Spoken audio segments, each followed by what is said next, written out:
Happy Friday to everybody, and I hope that everybody who's joining, welcome. I hope you're kind of all, we hope to give you a really meaningful session today where you can ask lots of questions, and we're going to have a conversation and talk about all the things that we feel are important to discuss around this time of year, because obviously it can be just a really challenging time for people who are going through separation, divorce, potentially proceedings, and also dealing with co-parenting, because there's just so many moving parts all the time with holidays and kids being off school and juggling work, and then juggling this changing, evolving relationship that you might be in. So I'm really happy to have our expert panel here today, and thank you all for coming and sharing your knowledge, expertise, guidance, and support with everybody who's joined the live webinar. But obviously we're going to share this on our socials and share the recording, and I really am so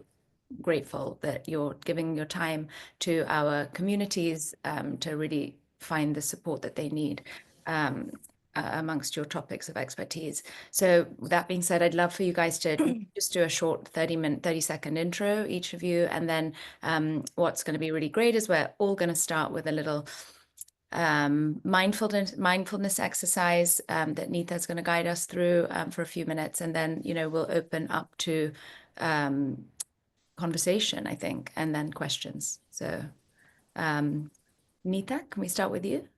Sure. Hi, everyone. I'm so happy to be here. So, Nimrita, thanks for the invite.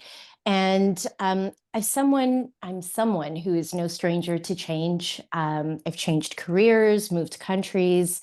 I've had some physical traumas in my life, very big ones, actually. A broken face completely, where I lost my memory. And had broken bones in the face. And then after I had my son, something very crazy happened to me. And I'm in the middle of a divorce unfolding. And the one thing that is very, very, very clear is that our body is one of the biggest mediums that holds what's going on. So as much as we could speak to someone about what's happening, and that could be really helpful, you can also simply work on a part of the body, such as the neck or the shoulders or the hips, to help alleviate a lot of the trauma. Because what I've learned through everything that I've been through is that it's not just the traumatic experience, which impacts us, mind, body, and soul. It's actually feeling like we haven't been held, feeling like no one has supported us. Maybe not no one, but maybe it's not enough support.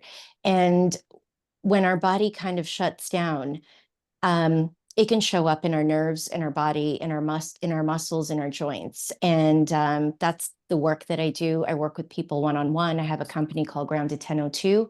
I do sell products, but a lot of my work is one-to-one in teaching workshops. So I'm really happy to share some of my information with all of you, so we could take deep breaths to calm ourselves down with whatever life throws our way. Great. Thank you. That's such a pleasure to have you here, and a privilege. Thanks. Noelle? Thank you. Hello, my name is Noelle Houghton, otherwise known as your divorce coach. I help both men and women strategize their divorce. My unique sort of point is I deal with high conflict narcissistic individuals. So I deal with all matters, finances, children. It's one of my favorite areas, so this seminar is perfect. Talking parenting, etc., and consent orders. I am a solicitor and an accredited mediator. I help my clients strategize and logical steps, and dealing with the emotional sort of side of dealing with a high conflict divorce. So I'm excited about sort of talking about boundary setting today.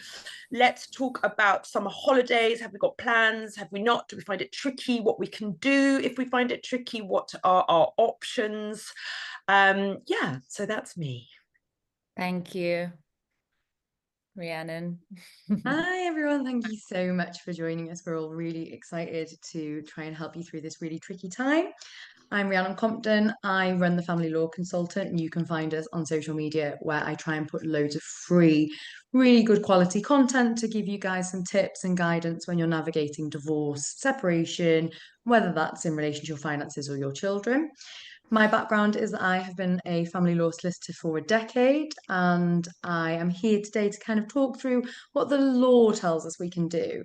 So, complementing the other services and the other panelists here, what we can do in terms of our court system, what we can do in terms of referring to mediation, what we're allowed to do with our children over the summer holidays, if we need to look at the legal concepts around that. So, that's a little bit about me. Thank you.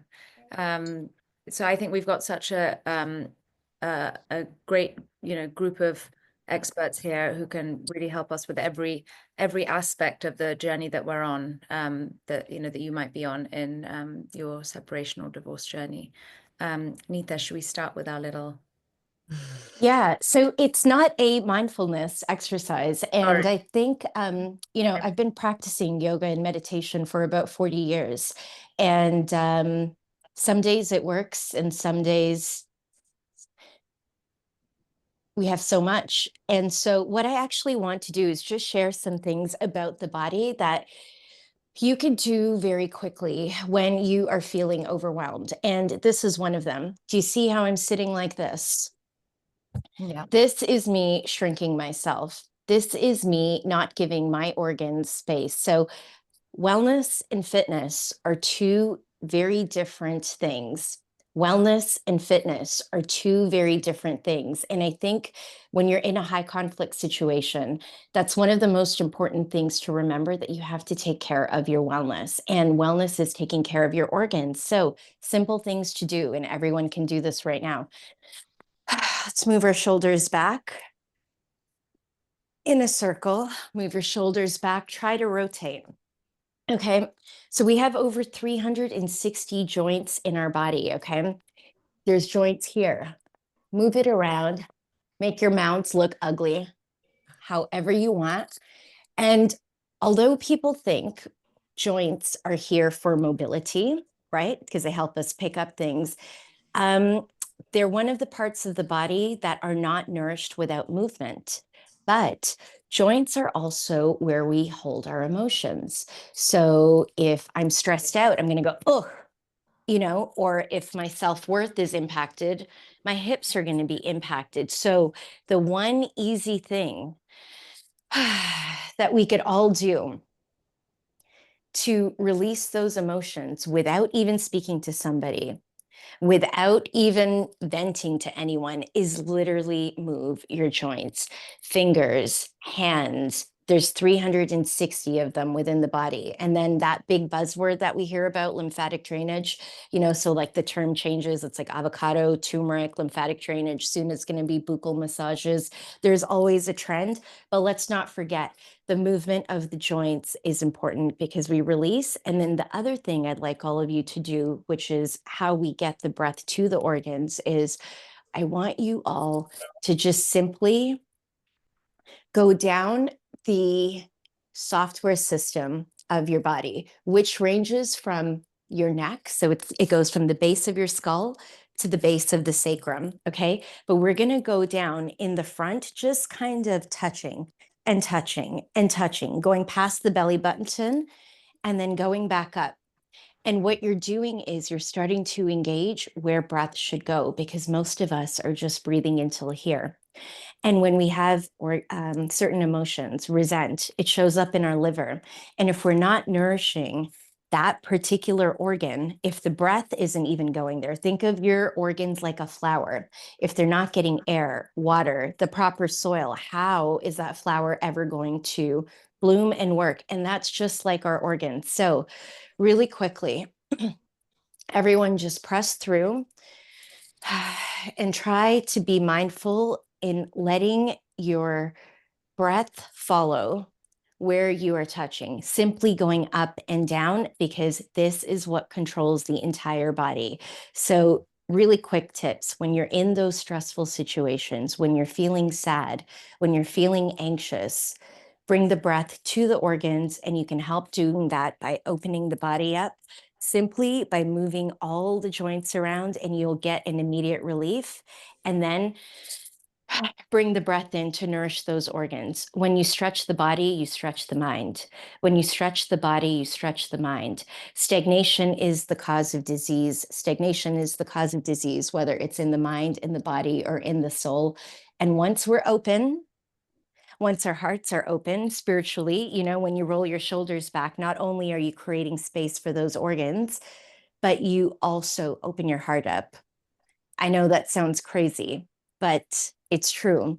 And that will kind of allow us to deal with all of these tough situations that happen a little bit better. So not an exercise per se, but just some tips that I hope you please remember.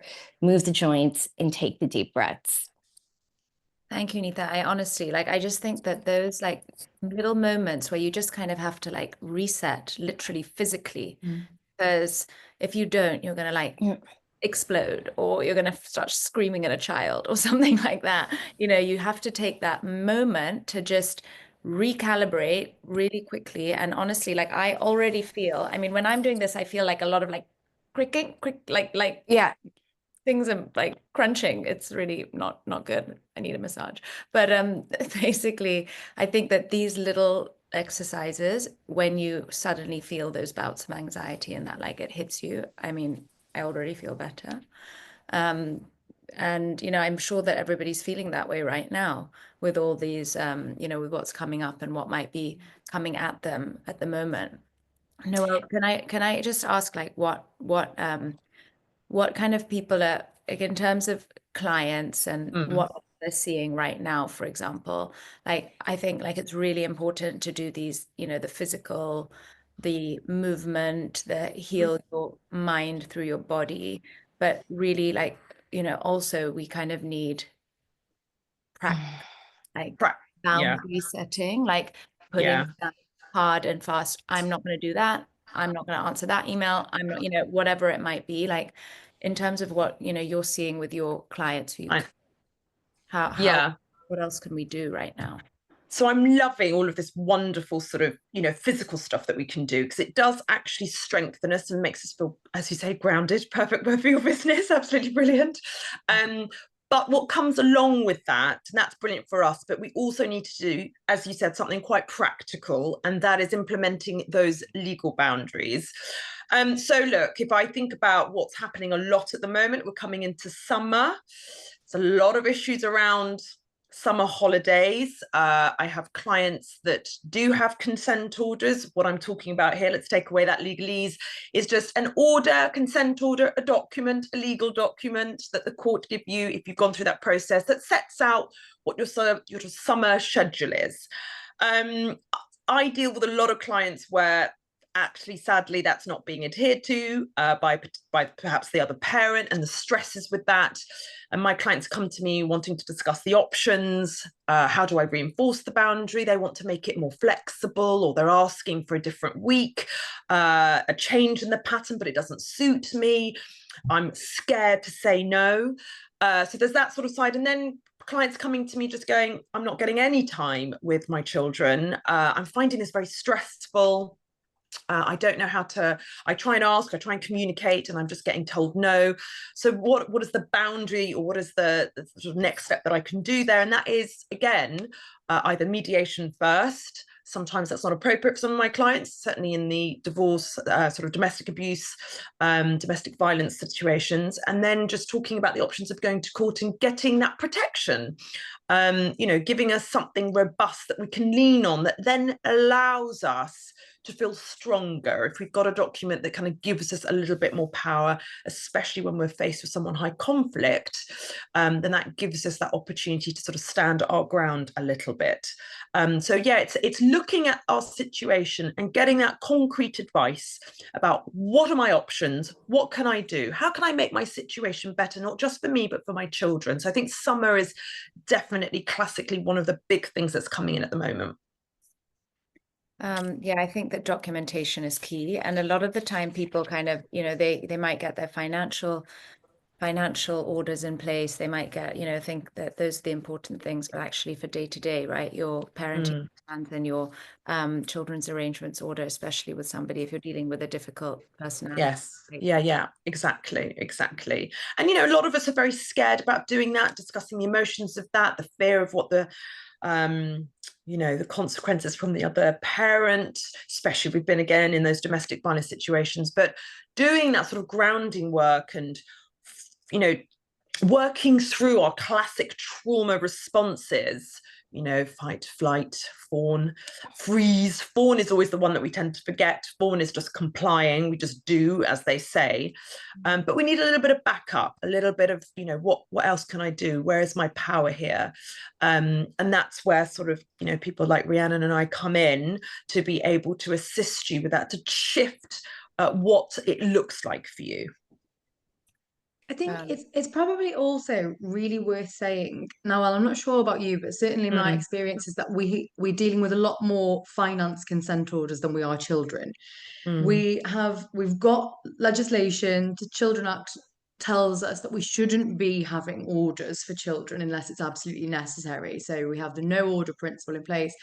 So in practice, what we're often saying to people is that actually they don't need an order because of the law that tells us we shouldn't have one. But they really, really do need one because they need that rigidity when they're dealing with someone, a very high conflict, who constantly moves the goalposts, who uses the children as emotional manipulation tools.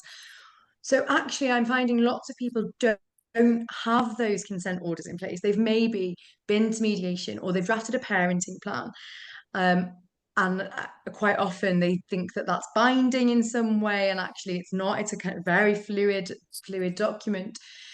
So certainly, if you don't have the protection of an enforceable consent order or order of the court, and not necessarily even by consent, perhaps you've been in Children Act proceedings and the court have enforced an order upon you. If you don't have that, lots of clients are coming to us sort of saying, well, how can I force them? How can I do this? I don't have this. And we can direct you to so many options out there. And exactly as Noel said, mediation first, so far as is possible. There's hybrid mediation, there's shuttle mediation. There are mediation services available trying to deal with those DV background cases.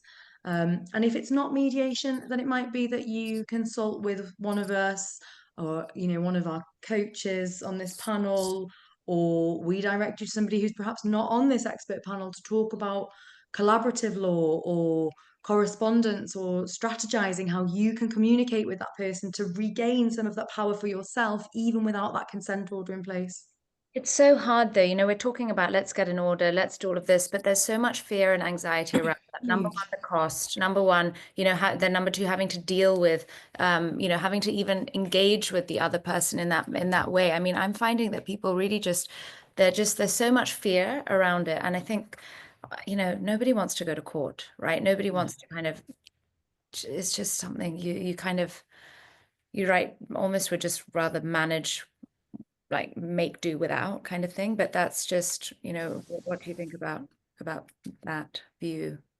I think actually what I've noticed is a lot more people are keen to self-represent now, actually. And you can still seek the support of our services on this panel as a backup, as kind of helping you prepare. But I think, and you're absolutely right, people do tend to take the path of least resistance, which is fawning, right? Which is, oh, okay, I'll make it work. Because the concept of going to court and a judge and what does it look like, and it sounds very scary, and I don't have that kind of money, is daunting.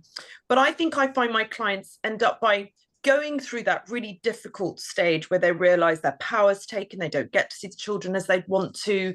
And then they just hit a breaking point and they go, I can't do this anymore. Because actually, it's not just about us, the parent, it's about the children. And a phrase which I use with my clients, which sometimes kind of shocks them a little bit, is we need to be mindful of what we're demonstrating to our children in terms of how we are operating. And I said to my clients, if your child grown up came to you, just describing your story, which is that you don't have time with them, or you don't know when you're going to see them, or you can't take them on holiday, what would you say to your child.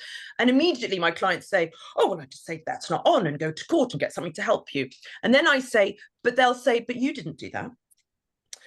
And so they kind of realize that actually they are needing to get that reinforcement and protection in court, not just for themselves, not just for the children, but actually to break the cycle, to demonstrate to them that if you are stuck yourself, this is what we should do. It's almost like, really good parenting as well. But yeah, clients are increasingly going self-representing. And I always tend to say, if you had to pick between children and finances, children's probably one of the ones that you can really self-represent because you know your story, you know your children. You've got all, finances, as I'm sure Rhiannon will say, can get a little bit tricky. Pensions, assets, the D81 form, all these forms are like, oh my goodness, they're so complicated. But the child matters are kind of easier because it's very clear cut. We know what we want to project. But I think it is fearful, but I think it comes a breaking point where clients just go, I can't do this anymore. And that's when they kind of go, right, I need to do something about it. And I think, the free content that all of us coaches provide, describing the scenarios, describing what the options that are available to them, they kind of watch and then just go, right, I'm finally going to do something. I think a really important thing to remember and give ourselves grace for is not only are we surviving and thriving, but we're learning many new skills. And like, just sit back and, this is your realm, right? For both of you. But for me, I'm an ops girl from, my background. I knew nothing about legalese. And to think about how far I've come in this language. And then how do you speak to someone whose brain operates completely differently? And so as much as it's overwhelming, just think of it back to your university days.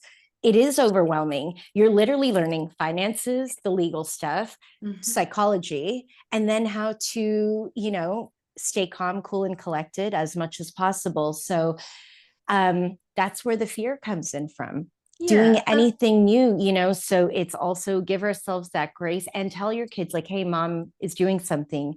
I'm learning something brand new. So if I come across a bit off or cranky, we're all in the middle of storming before we go into the norming piece, but it doesn't make it easy. So we've had a couple of questions come in about children. So I'm going to just read out the questions. We've had 2 or 3 actually. So one person was just wondering if any of you have any advice on how to cope when the children return from a holiday with your ex and they find this situation, those first few days really difficult. So number 1, returning from holidays after, they've been away with your ex-partner and, how to deal with whatever's happened on that holiday and however they might be feeling and maybe separation. Do you want to talk about there? And one after that, which we can come to as well. So this is transition, and as a divorcee, my children were 8 months and 3 years old. So transition is a big thing that I talk about. We have to give them grace. Okay, you need to give them a grace period, and this doesn't just happen on a holiday. This happens depending on whatever pattern you've got for your what I call term time arrangements. So every weekend, grace. You have to give the children grace. Absolutely, this is all child focused. Because think about it, and this is what I say. When you go on a business trip and you're staying in a hotel, and it takes you a little bit of time to get used to it, and then you're going back home again, and then you're going on another business trip. You find it uncomfortable, right? It's quite, the kind of novelty wears off after a while. Except this is your children's life. This is their pattern. This is how they have to live. They are going to have transition issues. They're in a home where there's a whole new set of rules, a whole new set of ways to go, everything from where their stuff is, where the bathroom is, when they're showering, when dinner happens, even more all over the place when they're going on holiday. Maybe the parent has a new partner, maybe it's a different style of holiday, and they're adjusting. When they come back, that's his transition. They're going to be all over the place. Accept it. I tend to say either holiday or term time. Literally, I used to do this with my boys. Open the door when they're coming in. Don't even talk. Literally, allow them to say goodbye to the other parent. Don't hang around. Don't be there. Welcome them in and just leave them alone. Just say, darlings, if you need anything, I'm here, but allow them to resettle. And it does. The most frustrating thing I found was it almost felt as if they came back, they needed 2 or 3 days to get back into their skin in our home. Then you've got them back on track, only for the cycle to repeat itself all over again. So you feel like a little bit of a hamster on a wheel going round and round, but that is what their life is. And you just need to give them space. Now, if we're talking about information that's coming from the other house or things that have happened to the children whilst on holiday, again, give them that space to talk about it. Don't poke, don't ask 100 questions, don't ask them what they ate, don't ask them when they slept, don't ask them what they did. Just be ready to receive when they come back to you. But it's how you manage transition and being the best parent for them. But transition is a part of their life. So we need to make that easier. Little trick that I used to do, I used to put a gift on their pillow. So I used to come home and they used to get a little gift to kind of like welcome them back. It again helps the transition. Little hacks, right? Little. I would also say, again, talking about the emotions being stored in the body, I'm lucky where my son is young enough where he's still okay with me kind of touching him. So grief is stored in the lungs. And sometimes that's the emotion that a child is even feeling if this is the first summer where they're transitioning between homes, or if a new partner is at it or something is new. So simply taking your hand and rubbing your child's back, even if you do this to an adult, just they come home and, as you said, let them reset. And then when they're ready, when they've had, however long it is, 5 minutes, 2 hours, whatever it is, but just taking that time to like kind of give them that physical touch. During COVID, Harvard, Stanford, Wharton, Kellogg, Chicago, every school was publishing how important hugs are. And if you can't get the hugs from someone else, there's a practice called Abhyanga where you give it to yourself, but giving it to our kids, being in our own calm state ourselves before they enter, because they're coming in. Okay, let's take our deep breaths. Let's make that. But then touching the lungs, because the lungs are located behind the heart, and just rubbing them. And then also, I talked about the nervous system. So that's the base of the skull to the base of the sacrum it's our software system. It's what the rest of our body is, our computer, it's our hardware. But what operates us is from here to here. Think of it like this. If you touch any crying child and you put your hand from here, like base of the skull to the base of the sacrum, when you hug them, it's the reset button. It is the reset button. And you do it with a firm touch, they will automatically reset. So that's even a way of like, hey, I'm here to just calm you down. And in some cases, when I teach my workshops and we're doing the lung work in the back, half of the workshop is crying. Because people just have things pent up, and that's the power of simple touch. So that can also help. I think I would say as well, and it's not a legal background at all, but similarly, I have 2 children and they go between me and their dad, and that we actually work it really, really well. But they were very little when we separated. I had a 1-year-old and a 4-year-old, and I had to learn really quickly that you have to leave the expectation at the door. Yeah. So my 1-year-old was not brought up the same way as my 4-year-old, because as a single parent trying to do 2 different school and nursery runs and get myself to the desk at 9 o'clock in the morning, it was not possible to also discipline the way I would have. Sometimes we had to eat in front of the telly whilst getting changed for school. Leave your expectations at the door. When they come back, don't expect them to be like, oh my gosh, I missed you so much, I'm so glad I'm home. They won't be. They don't have the emotional capacity left.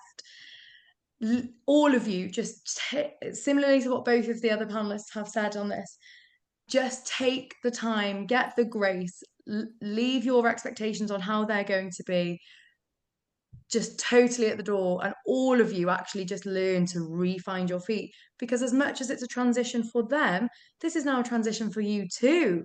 You've gone from being either alone or with your partner or your stepchildren or your friends or whatever to being parent again, and that's a transition, and we can't expect too much from ourselves that they're going to walk through the door and we're going to be there with our nutritious snacks and our clean house and our educational TV programs. No, we haven't always got that capacity in ourselves. So to you and your children, grace, Kind. kindness, time. Be kind.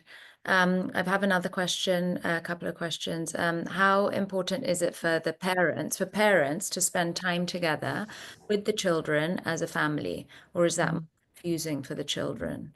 And then tips on how to make your ex-spouse follow simple guidelines like restricted screen time, restricted sugar intake, and bedtime. So it's when we've not got the Disney parent on the other side, essentially. I mean, I think this is something that really so many people. This is something Yeah. that we Yeah. hear a lot of Yeah. within the court arena. Yeah. And it's a lot, I get approached a lot by clients like, oh, we can't do this because he lets them stay up late. We can't do this because he doesn't feed them fruit in the morning. We can't do this because they say they're always on their tablets. And I'll tell you right now, what the court's perspective on it is that it doesn't matter. Is it a safety guard? Is it a safety or safeguarding concern? No, doesn't matter. So please, the best advice I can give you is don't get bogged down. Again, leave the expectation at the door. When they're with you, you can do what you want. And What if the that, child is yes, really young? What if it's like, what if we're dealing with like a 3-year-old, and your ex-partner, whether it's mum or dad, is there's TV on all the time, screens, tablets, iPads, breakfast, like sugary, like I Say don't it, Rhiannon, say it. know, Mariana, what do we do? And when I hear our you. kids are eating pick and mix I for absolutely hear you. You So will. like my my ex will message me like, what have you been giving the girls for breakfast? Because the eldest is like, I don't want that anymore. Or the youngest is like, I like chocolate spread on this. And I'm like, well, look, they always get a protein, a carb, and a fruit for breakfast in my house. But he's got 4 children in his house and he works further away. Is it Whatever. right that I expect exactly the same? No, it isn't. Would I love it? Yes, I would. But as you've just said, let's talk about that 3-year-old. There's telly on all the time, sugary snacks, uneducational content on the iPad. Although I will say I've got a special place in my heart for Bluey because there are some really educational themes in that. Um, is it a safety issue? No, it isn't. It's not. We're not crossing nice boundaries to in have. terms of nutritional neglect. We're not crossing boundaries in terms of educational neglect. So, as difficult as it is, you're going to waste your energy manifesting something that you can't control. So, the best advice I can give you is actually speak to one of the coaches here, take a step back, and strategize how you can adapt to this because it's you that has to adapt and not the other parent. If your partner didn't listen to you or cooperate when you were married, it's They're not not gonna happening do it when now. you're Yeah. divorced. So you just Yeah, have to it'll be like, happen. I But can't, it's not a new sadly, person. You just have to yeah. be like, okay, this is what's happening. When your kid comes home, you say, hey, it would be great if you understood why you need a protein. Educate the child so they could educate the parent, but don't expect it from the other parent. And the child can say, hey, I want eggs, or you know what, watching this much TV is bad for my brain. As a caveat, I'm going to jump in there and say, just be mindful that that isn't bordering on, Mummy said I should be having. Oh, right. Mummy said I should be doing this and you don't then do you've it. just got conflict. I Because think also, that's no, I tricky. agree with you. I think also it's age dependent as well. I Huge. think as they get older, they'll drive it. But as Rhiannon said, you've got to just accept there's going to be a whole different set. And I've got clients just go, you've got to be joking me. You can't honestly tell me that a magistrate or a district judge thinks that it's absolutely fine that he or she feeds the McDonald's every Saturday. And I'm like, honestly, from the court's perspective, as long as they are safe, and there is that caveat of neglect, if we're talking about babies not having their nappies changed or giving them the type of food that actually gives them digestive issues, or if that child has a nut allergy or has eczema and that parent is unable to take care of them, then actually, no, we're talking about a shift here that does become a safeguarding issue. So it's about, yes, they're not, the parenting style is different. They probably use an iPad so they can do something else. And that is unfortunately an aspect of it we just have to accept some degree, but monitor. I always say monitor. Look, does the screen time or the lateness affect their schooling? Yeah. Are you now getting reports from teachers going, look, they're coming back on a Monday and they're exhausted, they're not concentrating? That borderlines the actually you need to change that. So it's about watching, adapting, talking to school. You know, are you having to take them to the doctor? Are they now starting to bedwet? Is there now bowel obstruction, constipation, which are all trauma issues as well in respect of sort of children with divorced parents anyway? So it's just about monitoring and looking, but having that sort of a level of expectation that maybe needs to come down a little bit. Answering that first question, which I don't want to make sure that we haven't forgotten about, should we spend time together as a parent? I think, look, it really does depend on the dynamics of the family. If you guys get on, I've got loads of, you know, not necessarily clients because I deal with high conflict, but friends that their father comes back and cooks a meal for the family once a week. I mean, whatever works, whatever works. I think whatever works. Yeah, I think whatever works. But what I would just say is, great, like that's a nice to have. If you can spend time with, you know, with as a family, that's wonderful. You also have to think about your own mental health and well-being. So Yeah. it's important to do that. But if that takes away from, you know, if that causes you stress and you're less able to be then it's not right. stable parent, you know, that's well, absolutely. If you're doing it out of some sort of need for the children, that's not going to work. They've, you know, the vibes, children are so intuitive. They pick up on micro vibes that you don't even know that you're emitting. They sense, they really do. So if you're doing something because you feel that you need to, it's wrong. But if you both go to sports day together or both go to graduate, you know, whatever it is, and the child sees you as a unit and that's okay for you, why not? That's fine. But yes, I completely understand. Sometimes you probably think, am I blurring the lines of, well, if you're doing everything together, why are you divorced? Yeah. Do you know what I mean? I have a little bit of a special phrase for that. I tend to say to my clients, you know, when children are confused around, well, why are you not together? Say we're better parents as friends than we are when we're married. You know, mummy and daddy is so good as a mummy and daddy when we're friends, not when we're living in the same house together. That kind of explains, obviously, age dependent. But I think, as long as we're not breaching our own personal boundaries and then we're not doing something out of resistance, then whatever works. I think that's really helpful. I mean, it's just such a tightrope, right, that we have to navigate through this journey. I mean, that's really what I would call a tightrope, because you're juggling so many things and keeping it all in balance and making sure nothing falls off that rope. So it's a tough one, isn't it? And we're allowed to make mistakes, by the way. I think people often think we've got to nail it first. You might try something and go, God, that just does not work. Tried it, doesn't work, let's try something else. You know, life is, none of us come with a set of instructions, neither does divorce or our children. So if you try something out and actually just go, do you know what, that just kind of didn't work for me, that's okay too. Yeah.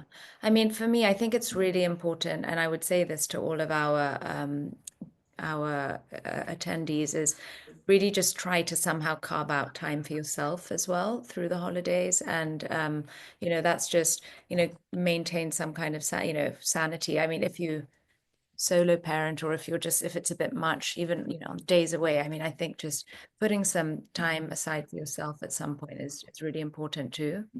And it's easy to forget that when you're kind of entertaining children and working and doing everything else. You know, you have to take care of yourself too. And Neetha, we've had a special request for you to share some more grounding techniques, please. Ooh, more grounding techniques. I literally, this one, opening of the shoulders, was like, ooh, I can breathe, you know? Yeah. So there's a lot of things. So I mean, I have a series of 12 workshops where we go through different parts of the body and how to access them very quickly for your well-being, depending on the emotion that you're feeling. But breath work, number one. Breath is life. Breath is life. So if you can't bring that breath, if you notice that your breath is shallow, bring it down. Number two rule, move the joints, because they don't get nourished without the movement. So then you don't get issues like arthritis, and then you let go of the emotions. Number three, drumming.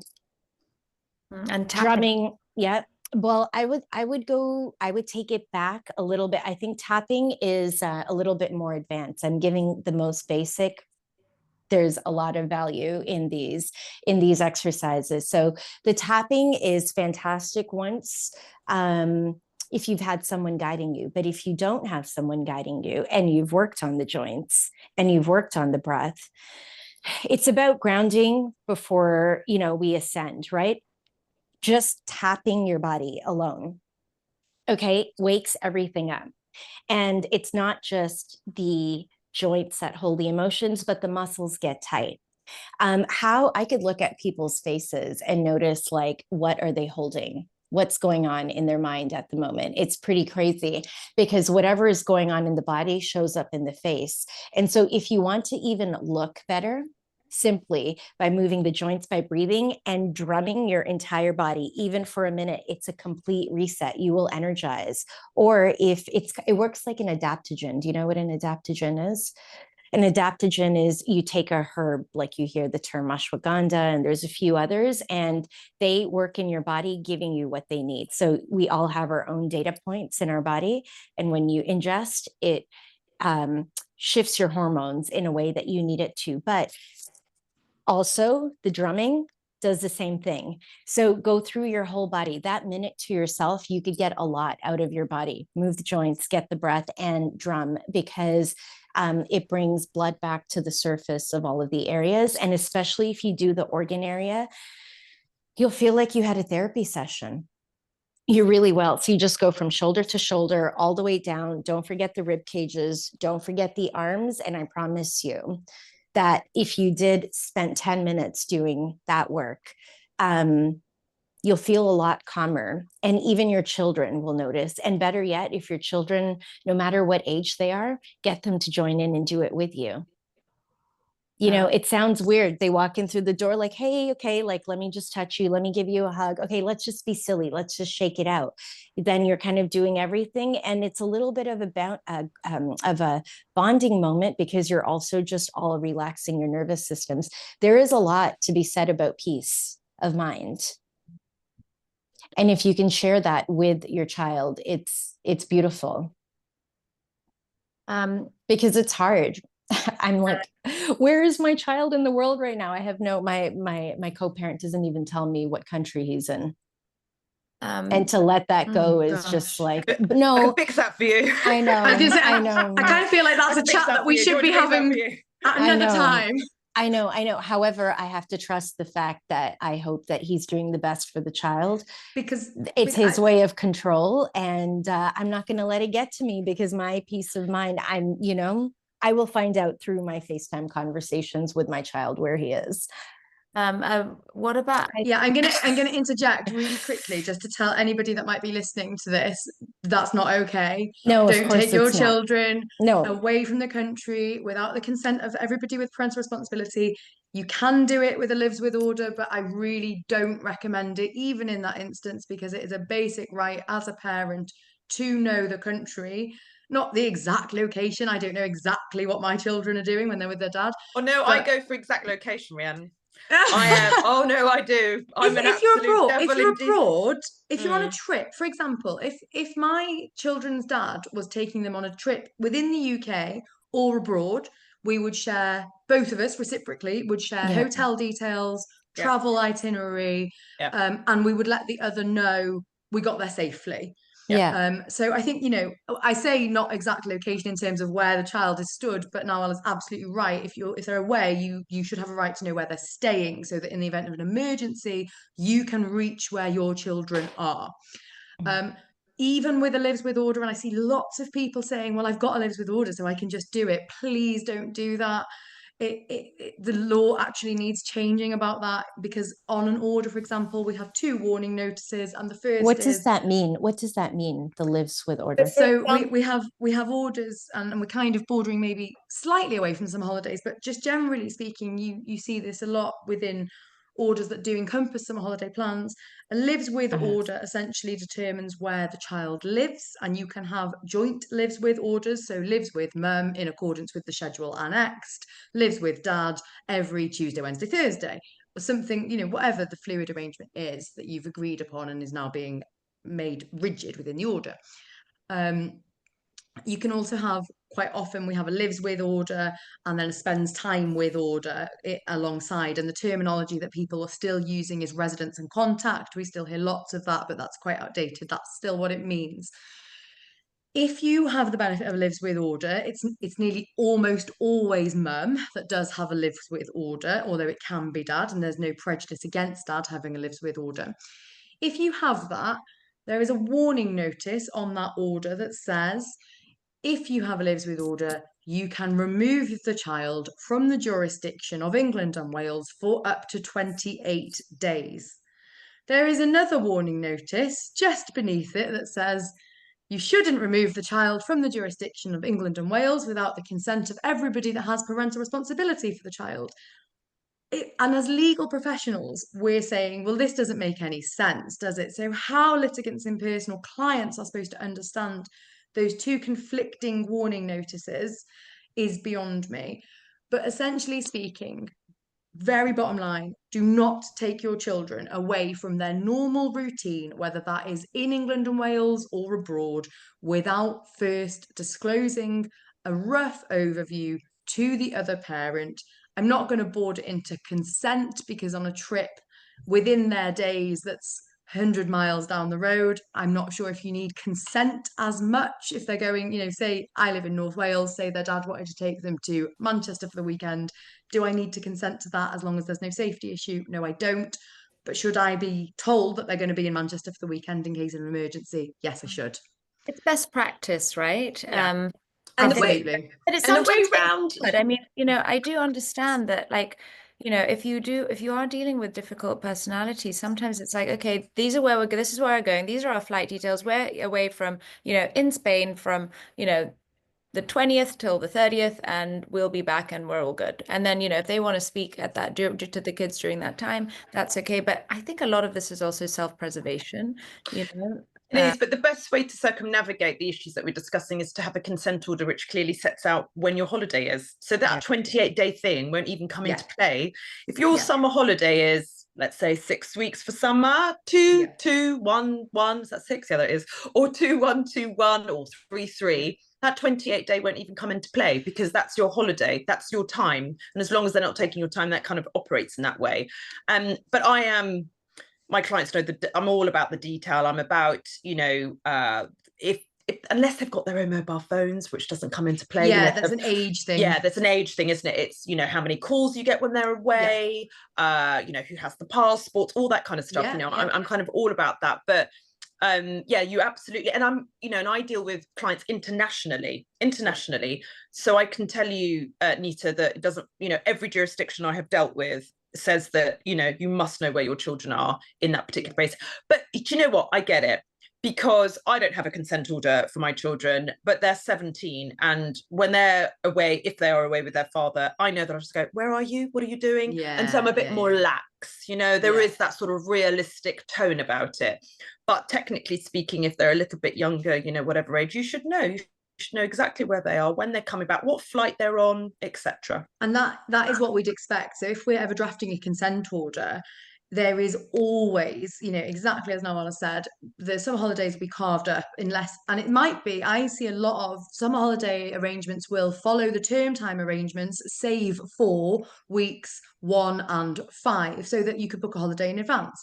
I've got other clients where we'll do a week, the child shall spend 7 consecutive nights with each parent during the summer holidays, to be determined by the 6th of January, so that everybody knows the timing.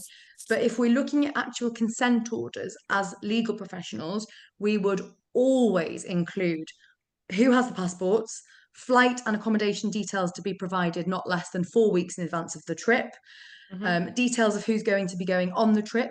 If it's a 7-night holiday, subject to the age of the children, we'd probably expect 1 phone call with the non-resident parent during that time frame. And we would probably also build in a degree of flexibility in terms of flight times. I certainly would, because you can't control it. But having it built in means there's less sway of, well, I'm not allowing that. Well, I'm not allowing that. Well, you can't do that. And it just reminds everybody that actually, I have got these 7 days. You know when they're going to be. I have already confirmed by way of court order or agreement, flight and accommodation details will be provided.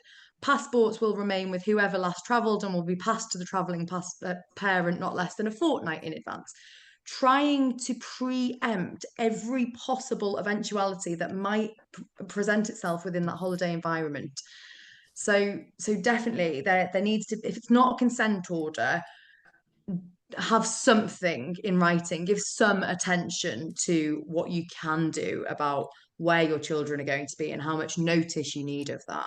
Are there practical tools like a watch or something that, or like a tracker that you see people offer their child? Find my phone, it's fine. Find my phone on the iPhone, it's fine. So they don't have a phone if they're too young for a phone. Then you put AirTag. AirTag. The only problem with that is then you're crossing a boundary of you're tracking me, it's that, and we're bordering into like human rights issues then in terms of right to private life. And as Brianna was saying, it is, if you don't have a consent order, it's fine to put on paper, but I deal with clients where if it's not on a consent order, it's not going to be observed. With all due respect, as a mediator, a mediation agreement on children is not worth the paper it's written on. There's no doubt, it's just not worth it because they're just going to breach it. So if you want that security, so you're not walking into, we're just talking about summer here, we've got October half term. I'll be talking to my clients on social media about, have you got October sorted? What are your, and I know, and I don't want to say the C word. I was going to say, we're going to have to do another one because Christmas. As practitioners, we're already thinking, oh my gosh. That. I'm thinking months ahead for my clients, and I'll be talking about it on social media going, don't shoot me, but what are you doing for Christmas? Have you sorted out your plan? We have a question that I'd love to just put it to you guys. So guilt is something that, we all feel, I'm sure. One of the attendees has said that they feel guilty about themselves because they're going through a bad divorce and they feel that they have to cater to everybody but themselves. How do we change our mindset? Some tips around mindset, and just also I think wanting, being willing and able to look after yourself as opposed to, your children who are obviously going through trauma. Or potentially going through trauma if it's a bad divorce. So mindset tips for looking after yourself. I think you have to look after yourself because in order to help your children, it's that whole how can you give without your cup being full scenario, isn't it? And I think that's probably coming from a people pleaser, codependent sort of situation where we're pleasing everybody else apart from ourselves. It's not selfish to look after ourselves. It's not selfish to go on a mini holiday if your children are away. It's not selfish to go to a meditation class. It's not selfish to do some journaling, take some time out. It teaches your children that having time out for yourself is really key. You don't want to teach them that they must comply and provide for others. You have to make sure that you are strong first. How can you carry a burden, be there for others if you are not full yourself? It's not a selfish thing. It's a required necessity, I think. That's my perspective, certainly. I totally agree. And there are productive emotions and destructive emotions, and things like guilt, worry, anxiety, they're destructive towards yourself. It's like drinking poison and hoping it impacts the other person. So something like any of those emotions I just talked about contribute to you making your health not good. And that guilt could be half of the reason why many of us people pleasers ended up in that relationship. So it's just, okay, I don't need to feel, I feel it, but it's okay. Everyone's fine. And I'm going to live my life. Yeah. Even if it's going to a party, do what gives you your joy. If it's having a glass of whiskey, you do, wellness is it's an 11 it's a massive industry. The telly and do whatever you need to. It doesn't have to be. I'm very careful about telling people they don't have to meditate. They don't have to do what the wellness industry is selling us because it's the marketing behind it. Do what brings you joy. If it's knitting, if it's dancing, if it's hanging out with your girlfriends, if it's sleeping, and don't feel guilty about it. Going on a girly weekend this weekend, I don't feel guilty. Right, yeah. Oh no, I haven't got my kids next weekend, so I'm doing a drag themed bottomless brunch weekend with the girls in Manchester. Oh, that sounds good. I won't even think about my kids unless there's an emergency. but people judge that, and that's where your guilt comes from. So going back to the question, People judge the fact that you'll have a Yeah. life without your children. And I struggled a lot when I was Mm. separating. I wanted them to spend a really good amount of time with their dad. We didn't have a big high conflict fallout or anything like that. I still absolutely trusted him as a parent, and we still get on very well. But I kept saying to my friends, "God, am I a terrible mum because I don't want to be with them for half of the time?" And my best friend said to me, it's not that you don't want your children all the time, it's that you want them to have a relationship with their dad for the time. It's Amen to nothing to that. do with Yeah. you not wanting to be with your Yeah. children. It's promoting their best interest that you consider to be the right step for them. But we get guilt because we're almost admonished by society for living without our children. How could you possibly have fun without your children? They must be with you every minute of the day. You know, I remember having my first and being like, oh my gosh, Mummy is never going to put you in nursery if Mummy isn't working. Mummy loves you so much. Mummy's going to be with you every minute, my darling.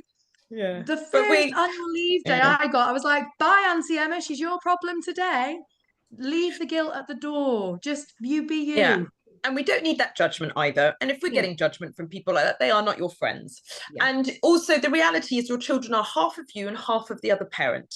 So if your situation is such that you no longer live together, it's out of your hands. Those children are perfectly entitled to spend time with the other parent. And so with your free time that you need, because you're a single parent when you're with them, so you're doing two jobs. I'm mum and dad, Absolutely. 365 days a year. My children don't see their father. He lives in a different country.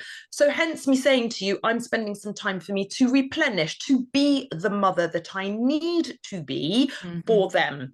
So it's out of you. I have a question, Noel. So you have sole care of your kids, right? Yeah. For 365 days a year. How do you cope with that, really? And what does one do? Because obviously now we're talking about, and I know we're going a little bit over. I hope that's okay for Yeah. I've got a few minutes, but I think that it's important to just touch on solo parents and parents, people who have sole care of their children, because that is an entirely different kettle of fish. And managing yourself, your life, and all of that that's really overwhelming. And how do people cope? So I would call what a classic every other weekend parent. Well, their father was the every other weekend parent for 10 years, but for the last 3.5 to 4 years, he lives in Europe. So he doesn't see them. He hasn't seen my youngest for 3 years. He has only seen my eldest for 2 weeks last summer. So I'm going to be really honest with you when I say this, and this maybe hits. I simply don't have a choice. Well, I'm sure other people are. Yeah. And I think that, I've been a single parent, concept for a very long period of time. I think because I adore my children and I don't want them to have a life that is sort of different in any way to some degree in terms of what I provide for them, I'm very driven. So I do the things that I need to do. And yeah, absolutely. There are days where I'm like, oh my, I can't, like I have nothing left, like my tank is empty. And that's okay. And I say to my children, they're older now, 17 and 14, but they were very young. There was a 5, 6, 7, that was really hard. And it was okay to say, boys, should we just have a really slow day today? Because actually mummy's a bit tired. Okay, mummy, should we just watch a movie today or that? But I also called on the help of friends and family, which was, I haven't slept, or I've got to go to work, I've got to go on a trip. Could you have them? The greatest gift I gave myself was I had an au pair. She ended up by living with us for 5 years. She's my youngest son's godmother now. I acquired the help that I needed and did not feel guilty for that. You do need the help. My mother died in my 20s. My father lives abroad. My sister lives in Dubai. I have no family here. So my friends became my family. And understanding where I was and that I can't do drop off. Please, can you? Yeah, sure, got them, Noelle. And I returned the favor. You operate with her, but it's okay to sometimes say, boys, I can't do that because I'm really tired. Work was really difficult. Could we have a quiet day? And you just manage it. You take every day you can. And by the way, there are some plates you are going to drop. There are some balls you're going to drop. You're just going to miss something. It's like, I haven't paid that thing on parent pay, or I forgot to fill in the parent consultant thing. These are all okay. You can't manage it all. The reality is you cannot manage it all. I've dropped the balls and I've said to them, yeah, sorry, I forgot about that. And they're like, Mum, I'm like, I know. I'll fix it. And that's okay. It's accepting that you're not going to be a perfect, no parent's perfect parent, even couples together that live together, not divorced parents. And, you know, but it's having time for myself and giving myself the breather. No, absolutely. Having that, I just need to be me today. I need to be Noelle this weekend, not just mum. But it's getting your support network in place. But I do fundamentally believe that, you know, and I think a lot of solo parents would say this, you know, mums and dads, that we just don't have a choice. We've got to be there for them. Yeah, I think that you said one word, which essentially I think sums up the whole thing, really, about boundaries and summer holidays and the whole journey, and that's acceptance, you know, because we have to accept what it is. We have to be kind to ourselves. We have to be kind to everybody who's in this situation with us, and, you know, to the children, especially. We're all trying our best. We're just trying yeah. our best, and that's all you can ever do, you know. And children just need love and a happy home. They really don't need much more than that, and their emotional needs met. But that's a whole other seminar. You know, and we've had a request for the next webinar topic to be the people pleaser. So, as a recovering codependent, I can't wait. And on the wellness piece, I just want to stress, like, you don't want to compromise your organs. You know, those are what cause the issues later on through life. So just remember to keep the deep breaths going and make room in yourself for the organs. That's the biggest thing you can do to maintain your sanity, because the organs also relate to what you think too. So keep them nourished as much as you can. I know it sounds crazy, but this is like sustainable long-term thinking, to make sure that you can live the life you need to when your kids are older too. Well, thank you so much, guys. That was great. Thank you. So we've reached time. I thought that was wonderful. Thank you so much for all your insights, guidance, support, advice, you know, exercises. It was really, really valuable, and I'm so grateful to all of you for being here and for sharing this time with us. Thank you. Yeah, So Thanks. much. Thank you all for coming, and thank you to all the attendees. Thank you. Bye. Thanks. Bye, guys. Bye. Bye.